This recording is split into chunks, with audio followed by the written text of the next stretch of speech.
Jai Hind to all SSB aspirants. This is Abhishek Saxena and here I am to tell you about SSB. Actually हमारे समाज में SSB के बारे में बहुत ज़्यादा मिसकंसेप्शंस होते हैं. कुछ लोगों को लगता है कि SSB is all about group discussions, कुछ लोगों को लगता है SSB जस्ट एन इंटरव्यू और कुछ लोगों को तो ऐसा भी लगता है कि SSB is just a physical test. So I will clear all your doubts about SSB and will help you in clearing SSB. तो हम स्टार्ट करते हैं. Firstly what is SSB? SSB stand for Service Selection Board. It is a 5 days procedure that goes on to select officers to be commissioned in Indian Army, Navy or Air Force. Firstly, I will talk about the overview of SSB. SSB comprises of 2 stages, Stage 1 and Stage 2.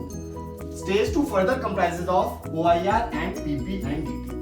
Firstly, I will talk you about OIR test. OIR stand for Officer Intelligence Rating. तो हम बात करते हैं OIR होता क्या है. OIR में हमारा एक written test होता है that comprises of verbal and non-verbal reasoning. अब हम देखते हैं कि verbal में क्या होता है. Verbal comprises of topics like series, analytical reasoning, figure metrics and cube and dices question. और वहीं पे अगर हम वर्बल की बात करें तो वर्बल में हमारे टॉपिक्स होते हैं like analogies, series completion, sequence, blood relations and statement and assumptions. अब देखिए आपके क्वेश्चंस कैसे वेरी करेंगे. क्वेश्चंस आपके DIPR, वहाँ पे आपको जब बुकलेट मिलेगा तो बुकलेट में आपके एक DIPR टेस्ट नंबर मेंशन्ड होगा. उस टेस्ट नंबर के हिसाब से उसमें अलग अलग क्वेश्चन वेरी करते हैं. आपके 2 टेस्ट होंगे, टेस्ट 1 एंड टेस्ट 2, और आपको टाइम जो अलॉट होगा that will depend upon the difficulty level of the test. ठीक है, हम बात करते हैं PP and DT. PP and DT में क्या होता है. देखिए PP and DT stands for picture perception and description test. देखिए जैसे नाम से आपको पता लग रहा है पिक्चर परसेप्शन, तो a picture will be shown to you on a screen for 30 seconds. आप ध्यान दीजिएगा 30 सेकंड के लिए आपको एक पिक्चर दिखाई जाएगी स्क्रीन पे, और उस 30 सेकंड में आपको उस पिक्चर में कैरेक्टर्स को ऑब्जर्व करना है. उसमें आपको कितने कैरेक्टर्स दिखाए गए हैं, उनका जेंडर क्या है, उनका मूड क्या है, उनका सेक्स क्या है, और उसके बाद आपको 1 मिनट मिलेगा उस पिक्चर को देखने के लिए. ठीक है, अब आप देखिए आप उस पिक्चर को मतलब आपने देख लिया. अब आपको 1 मिनट में आपको एक परसेप्शन बॉक्स बनाना होता है इस पिक्चर का. अब देखिए परसेप्शन बॉक्स क्या होता है. परसेप्शन बॉक्स में आपको एक बॉक्स जो आपको शीट मिलेगी उसमें आपको एक ऊपर से एक स्क्वायर बॉक्स बना होता है. अब उस स्क्वायर बॉक्स में आपको इंडिकेट करना पड़ता है with the help of some notation जो मैं आपको बाद में बताऊंगा. तो आपको उसमें दिखाना होता है कि आपने कितने कैरेक्टर को नोटिस किया, उनका मूड क्या था, उनका सेक्स क्या था, उनका जेंडर क्या था. उसके अगले 4 मिनट में आपको उसी कैरेक्टर और उसी पिक्चर के बेस पे एक स्टोरी लिखनी है. अब स्टोरी कैसे लिखेंगे. देखिए हमने आपको एक पिक्चर दिखाई है, अब आपको उसका एक पास्ट ढूंढना होता है, उसका एक प्रेजेंट बनाना होता है, उसका एक फ्यूचर लिखना होता है. तो इस हिसाब से आपको पूरे 5.5 मिनट में आपको ये खत्म करना होगा. ठीक है, अब देखिए PP. अभी मैंने आपको पूरा नहीं बताया, मैंने आपको पिक्चर परसेप्शन बताया. अभी हम DT बचा, मैं आपको DT बताता हूँ क्या होता है. DT stands for discussion test. देखिए जैसे आपका पिक्चर परसेप्शन खत्म होगा उसके फिर कुछ देर बाद आपके ग्रुप अलॉट होते हैं. अब देखिए ग्रुप आपको चेस नंबर वाइज अलॉट होंगे, डिपेंड करता है 15 से 20 के रेंज में आपको ग्रुप बनता है. ठीक है, अब आपको क्या होगा, ग्रुप में तो आप बैठेंगे वहाँ पे सेमी सर्कुलर मैनर में आपको बिठा दिया जाएगा. वहाँ पे आपके GTO और कुछ और ऑफिसर्स बैठे होंगे जो आपको जज करेंगे. ठीक है, आपको करना क्या होता है. देखिए you will be given 1 minute to narrate your story. ठीक है, एक मिनट में चेस नंबर वाइज सब अपनी अपनी एक मिनट में स्टोरी नरेट करेंगे. As soon as the last person, ध्यान दीजिएगा, as soon as the last person narrates his story, उसी के बाद सीधे आपका एक ग्रुप डिस्कशन स्टार्ट हो जाएगा. अब ग्रुप डिस्कशन में करना क्या है, आपको डिस्कस करके एक कॉमन स्टोरी पे पहुंचना है. देखिए अभी तक क्या हो रहा था, अभी तक सबने अपनी स्टोरी लिखी, सबकी स्टोरी अलग अलग थी. अब आपको करना क्या है कि डिस्कस करके एक कॉमन स्टोरी तक पहुंचना है. उसके बाद एक ग्रुप लीडर खड़ा होगा अपने आप और एक ग्रुप स्टोरी देगा. हम बात करते हैं स्टेज 2 में. देखिए होता क्या है. स्टेज 2 में बेसिकली आपके 3 चीजें होंगी. 3 लोग आपको इंडिविजुअली जज करेंगे. ठीक है, हम देखते हैं होता क्या है. फर्स्ट ऑफ ऑल पहला टेस्ट होता है आपका साइकोलॉजी टेस्ट, सेकंड टेस्ट होता है आपका GTO टेस्ट, थर्ड टेस्ट होता है आपका इंटरव्यू टेस्ट. तो पहले बात करते हैं कि आपके साइकोलॉजी टेस्ट में क्या होता है. देखिए साइकोलॉजी टेस्ट में हमारे अंदर 4 टेस्ट होते हैं. पहला होता है TAT stand for thematic apperception test.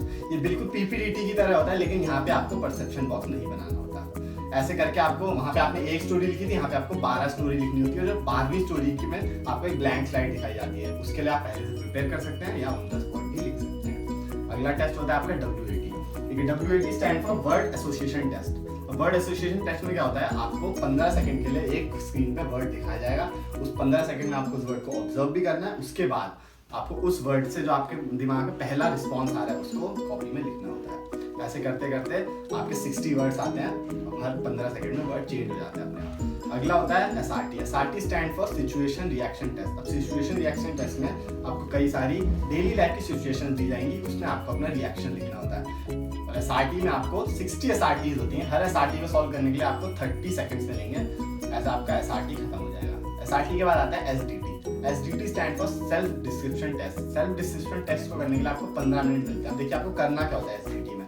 SDT में आपको कुछ बेसिक क्वेश्चन है वो हमेशा सेम रहते हैं, किसी भी SSB में जाए आप। तो क्वेश्चंस क्या होते हैं कि आपके जो पेरेंट्स हैं वो आपके बारे में क्या सोचते हैं, आपके जो टीचर्स हैं आपके बारे में क्या सोचते हैं, खुद आप अपने बारे में क्या सोचते हैं, आपके फ्रेंड्स आपके बारे में क्या सोचते हैं, और what are the qualities that you would like to improve in future. ये 5 क्वेश्चन के आपको आंसर देने होंगे इन 15 मिनट्स। ये अभी तक हमने बात की साइक की। अब हम बात करेंगे GTO की। GTO होते हैं ग्राउंड टास्क होते हैं GTO में। टोटल मिला के हमारे पास 9 टास्क होते हैं। मैं आपको 1 बाय 1 सारे टास्क के बारे में बताऊंगा। सबसे पहले आपका GD1 होता है। देखिए GD1 होगा। GD1 में आपको जो हमारे GTO होगा, GTO आपको 2 टॉपिक्स देगा। उन 2 टॉपिक्स में आपको डिस्कशन करके एक टॉपिक चूज करना है। उसके बाद आप उस टॉपिक पे 10 मिनट तक 10 से 15 मिनट तक आपको डिस्कशन करना होता है। फिर आपको सेकंड टॉपिक GTO खुद देता है, वो GD2 होता है। वो उसमें आपको कोई चॉइस नहीं होती है, आपको जो टॉपिक मिलेगा GTO के द्वारा उसी पे आपको डिस्कशन करना होता है। इसके बाद होती है group planning exercise. Group planning exercise में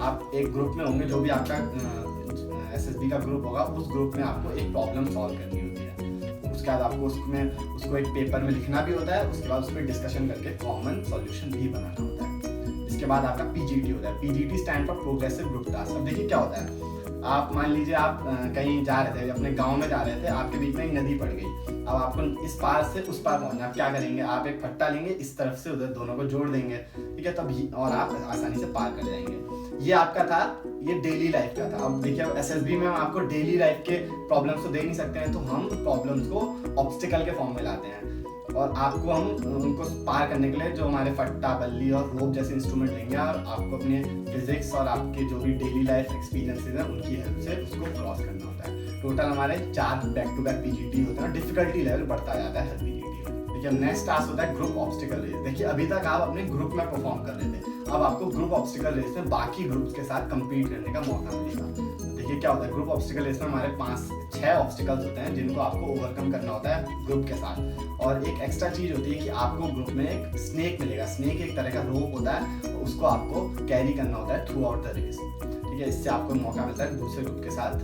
कम्पीट करने का। ग्रुप ऑब्स्टिकल रेस के बाद होता है हाफ ग्रुप टास्क। अब देखिए कुछ लोग होते हैं जो PGT में ज्यादा बच्चे होने की वजह से अपने आप को परफॉर्म नहीं कर पाते हैं, ठीक है। तो हाफ ग्रुप टास्क में क्या होता है, आपको एक PGT जैसा ही स्ट्रक्चर क्रॉस करना होता है, लेकिन अब आपके जो ग्रुप होगा वो आधा हो चुका होगा। मान लीजिए आपके पहले 10 थे, तो अब आपके 5 और 5 ग्रुप में आप परफॉर्म करेंगे। हाफ ग्रुप टास्क के बाद अगला टास्क होता है आपका लेक्चरेट। लेक्चरेट में देखिए क्या होता है, आपको एक कार्ड मिलेगा, उस कार्ड में आपके 4 टॉपिक मेंशन होते हैं। उन 4 टॉपिक में से आपको कोई भी एक टॉपिक चूज करना होता है, 2.5 से 3 मिनट तक प्रिपेयर करना होता है। उसके बाद उस पर आके लेक्चर बोलना होता है। बहुत ही सिंपल सा टास्क होता है लेक्चरेट टास्क, ठीक है। अब आपका लेक्चरेट तो हो गया। अब आपका अगला टास्क होता है that is called individual obstacle, ठीक है।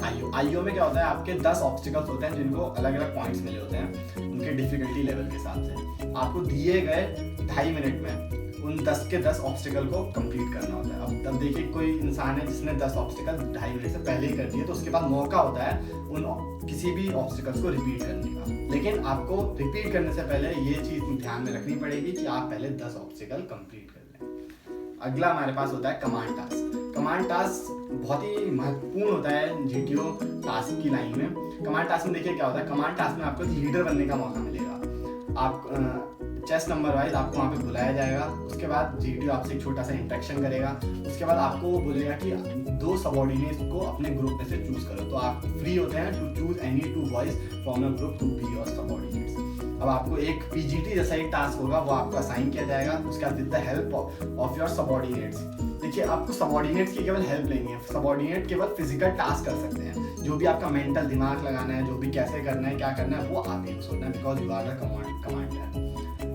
इसके बाद कमांड टास्क जब खत्म हो जाता है, उसके बाद होता है लास्ट टास्क GTO का, जिसको हम कहते हैं फाइनल ग्रुप टास्क। अभी देखिए अभी तक हमारा ग्रुप टूट गया था बीच में, ठीक है। अब हम लास्ट में आके फिर से कोहेसिवनेस आएगी ग्रुप में और सब लोग वापस आएंगे और पूरा ग्रुप में मिलके फाइनल ग्रुप टास्क करेगा। ये भी पीजीटी तरह का ही एक टास्क होता है और सारे ग्रुप मेंबर्स इसको मिलके करेंगे। तो ये हमने बात की जीटीओ टास्क की। अब आपके स्टेज 2 में जो अगला टास्क होता है वो होता है आपका इंटरव्यू। देखिए इंटरव्यू जो होता है सोनली किस पे डिपेंड होता है, आपके पीआईक्यू फॉर्म में। देखिए पीआईक्यू फॉर्म क्या होता है, PIQ stand for personal information question है।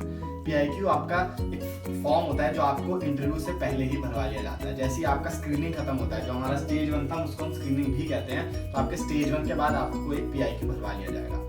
अब आपका पीआईक्यू पे बेस्ड पूरा इंटरव्यू चलता है। देखिए पीआईक्यू में होता क्या है, पीआईक्यू में आपके बारे में सारी इंफॉर्मेशन होती है। जैसे आप किस रिलीजन से बिलोंग करते हैं, आपका परमानेंट एड्रेस क्या है, रेजिडेंशियल एड्रेस क्या है, आप किस कैटेगरी से हैं, वेदर पेरेंट्स आर अलाइव और नॉट, आपका जो एजुकेशनल बैकग्राउंड है पूरा, कहाँ से आपने 10th किया है, कहाँ से आपने 12th किया है, कहाँ आप अभी पढ़ रहे हैं, आपके कोई अचीवमेंट्स हैं एकेडमिक्स में, और आपके फिजिकल डिस्क्रिप्शन होता है पीआईक्यू में, आपकी हाइट कितनी है, आपका वेट कितना है, आपने एनसीसी में परफॉर्म किया है नहीं किया है, या आपके जो कल्चरल या किसी एक्स्ट्रा करिकुलर इवेंट्स में आपके कोई पार्टिसिपेशन है, या किसी गेम्स में आपके कोई एक्स्ट्रा करिकुलर में आपके कोई गेम्स में कोई अच्छे अचीवमेंट्स हैं, या फिर आपने कोई रिस्पॉन्सिबिलिटीज़ हैंड की हैं ड्यूरिंग योर अकेडमिक सेशंस, और इन्फॉर्मेशन होती है लास्ट में उसमें कि आपने कितनी एसएसबीज अटेंड की हैं और कहाँ का अटेंड किया, उनके रिजल्ट्स क्या रहे हैं। ये आपका मैंने आपको बेसिकली पीआईक्यू बताया है, इसको हम बाद में अच्छे से डिस्कस करेंगे। देखिए उसके बाद आपके अब पूछेगा क्या इंटरव्यूअर आपसे, जो आपने पीआईक्यू फॉर्म भरा है उसी से रिलेटेड सब कुछ पूछेगा, उसके कहीं बाहर से कुछ नहीं आने वाला है। तो आपको कॉन्फिडेंस रहना है, मतलब आपको जो प्रिपेयर करके जाना है वो है अपना PIQ. You should know about yourself. ठीक है, हम रहते हैं लेकिन हमें अपनी सराउंडिंग्स के बारे में नहीं पता होता है। बच्चे कॉलेज में पढ़ते हैं, स्कूल्स में पढ़ते हैं, वो उन्हें अपने स्कूल के बारे में नहीं पता, अपने कॉलेज के बारे में नहीं पता। बच्चों को क्रिटिकली ऑब्जर्व करना चाहिए। हर किसी की देखिए बुराइयां भी होती हैं, अच्छाइयाँ भी होती हैं, तो हमें लोगों को क्रिटिकली ऑब्जर्व भी करना चाहिए। हमारे फ्रेंड्स हैं, हमारे मम्मी पापा हैं, उनकी कुछ अच्छी क्वालिटीज हैं, कुछ बुरी क्वालिटीज हैं, तो हर चीज़ को ऑब्जर्व करना स्टार्ट कीजिए, अपनी सराउंडिंग्स को ऑब्जर्व कीजिए। ठीक है, आप जहाँ रहते हैं, आप किस रोड से निकलते हैं, क्या है, तो हर चीज़ को माइन्यूट से माइन्यूट चीज़ों को ऑब्जर्व करना स्टार्ट कीजिए। अब देखिए कुछ बेसिक क्वेश्चन होते हैं जो हमेशा हर बार पूछे जाते हैं, तो मैं आपको बताता हूँ उनके बारे में। देखिए फर्स्ट ऑफ ऑल फैमिली। देखिए जो आपका इंटरव्यूअर होगा वो आपको एक बैराज ऑफ क्वेश्चन पूछेगा। ऐसा नहीं पूछता है कि okay now tell me from where you belong. ठीक है, एक एक करके वो क्वेश्चन नहीं पूछेगा आपसे, एक लाइन से 10 to 12 से 15 क्वेश्चन एक बार में पूछ देगा। उसको हम बैराज ऑफ क्वेश्चन बोलते हैं। ठीक है, जैसे फैमिली के बारे में पूछेगा कि tell me about a family, how many people are there in your family, what is the occupation of your father, what is the occupation of your mother. ठीक है, व्हाट इज योर ब्रदर और sister doing. ठीक है, what is the income of your family, कोई आपने past में कोई आपको फाइनेंशियल प्रॉब्लम आई या कुछ और। अगले जो बेसिक क्वेश्चंस आते हैं वो आते हैं आपके एजुकेशनल बैकग्राउंड से। ठीक है, आपको बोलेगा कि tell me about the school from where you studied from class 8 to 12th, what was your academic performance during those years, who were the friends that you made, tell me about 2 good qualities of your friends or 2 bad qualities of your friends, who were your teachers that taught you during those years, which was a favorite teacher and which was a teacher you didn't like, tell me about 1 qualities of each and justify why you didn't like the teacher, or which are the games that you played during those academic years and any responsibility that you had during those years। ये आपसे question आ सकते हैं educational background से। उसके बाद hobbies and interest. देखिए आप PIQ में हॉबीज एंड इंटरेस्ट अपनी लिख चुके होंगे, तो यहाँ पे इंपॉर्टेंस इस बात की है कि आप उन चीज़ों को जस्टिफाई करें जो आप लिख चुके हैं वहाँ पे। ठीक है, मान ली किसी ने डायरी राइटिंग लिखी है हॉबी, किसी ने कुछ प्रोग्रामिंग एंड वेब डेवलपमेंट लिखी है हॉबी, किसी ने न्यूज़पेपर रीडिंग की हॉबी। तो जो भी आपने हॉबी लिखी है you should be aware about your hobby. आपको अच्छे से पता होना चाहिए हॉबी के बारे में। और देखिए फेक हॉबीज नहीं लिखनी चाहिए, जो आप करते आए हैं या आप कर रहे हैं उसी चीज़ को लिखना चाहिए। आपने बचपन से किया है या कोई 1, 1.5, 2 साल से आप कर रहे हैं, कोई ऐसी हॉबी मत लिखिए जो आपने कभी की नहीं है and you are not aware about it. उसके बाद अगली चीज़ होती है आपके अचीवमेंट्स के बारे में पूछ सकता है कि आपने क्या क्या अचीव किया है आज तक। अब कुछ लोग होते हैं फेक अचीवमेंट्स लिख देते हैं। There is no need to write about the fake achievement, just write your original achievement जो आप कर चुके हैं, बिकॉज आपके इंटरव्यू में आपके सर्टिफिकेट्स भी अटैच्ड होते हैं कई बार, और इंटरव्यूअर चेक कर सकता है कि आपने जो अचीवमेंट लिखी है वो आपके सर्टिफिकेट से मैच हो रही है या नहीं हो रही है। उसके बाद अपनी रिस्पॉन्सिबिलिटीज लिखते हैं कि आप हाउस कैप्टन रहे हैं, वाइस कैप्टन रहे हैं, स्कूल कैप्टन रहे हैं, अंडर ऑफिसर थे, कोई एनसीसी अपॉइंटमेंट थे, या कोई और हाउस गेम के कैप्टन थे, या कुछ भी हो सकती है आपकी रिस्पॉन्सिबिलिटीज। अब देखिए इंटरव्यू का जो सबसे मेन पॉइंट होता है, you need to justify your PIQ. कि आपने PIQ लिखा था, उसके बाद आपका इंटरव्यू हुआ, क्वेश्चंस पूछे रहेंगे आपसे इंटरव्यू में, आप उनके आंसर्स देंगे और आंसर से आना क्या चाहिए, need to justify each and every point of your PIQ। कुछ ऐसा छूट ना जाए जो आपने PIQ में डिस्क्राइब नहीं किया है, तो that is the most important thing of your interview. देखिए अब मैंने आपको एक जनरल ओवरव्यू दे दिया है, स्टेज 1 का भी, स्टेज 2 का भी। देखिए बहुत कुछ है अभी जानने के लिए, बहुत कुछ है पहचानने के लिए, बहुत कुछ है सीखने के लिए, and I will be there for you. मैं फिर आऊँगा आपके पास वापस और आपको एक एक चीज़ के अंदर बताऊँगा क्या होता है। मैं आपको डिस्कशंस भी शेयर करने वाला हूँ, मैं अपने पर्सनल एक्सपीरियंसेस और मैं और लोगों के जो फर्स्ट हैंड एक्सपीरियंसेस वो आप तक पहुँचाऊँगा और आपको बिल्कुल आइडियल आंसर्स भी बताऊँगा कि बहुत सारे कुछ क्वेश्चन जैसे हमारे से पूछे जाते हैं, हर बार एक क्वेश्चन पूछा जाता है, why do you want to join army और एयरफोर्स और नेवी। अब लोगों को नहीं पता होता है कि भाई वो ज्वाइन क्यों करना चाहते हैं। मैं बताऊँगा आपको एक बिल्कुल परफेक्ट आंसर बताऊँगा जो आप कहीं फेल नहीं होंगे और आप हमेशा आगे जाते जाएंगे and you will surely clear your SSB। Guys, I will genuinely clear all your doubts. आप अपने डाउट्स कमेंट बॉक्स में पूछ सकते हैं and I will surely reply to them. अगर आपको मेरी वीडियो इन्फॉर्मेटिव लगी और आपको कुछ सीखने को मिला तो please like and subscribe my video and I will be back soon. तब तक के लिए जय हिंद, जय भारत।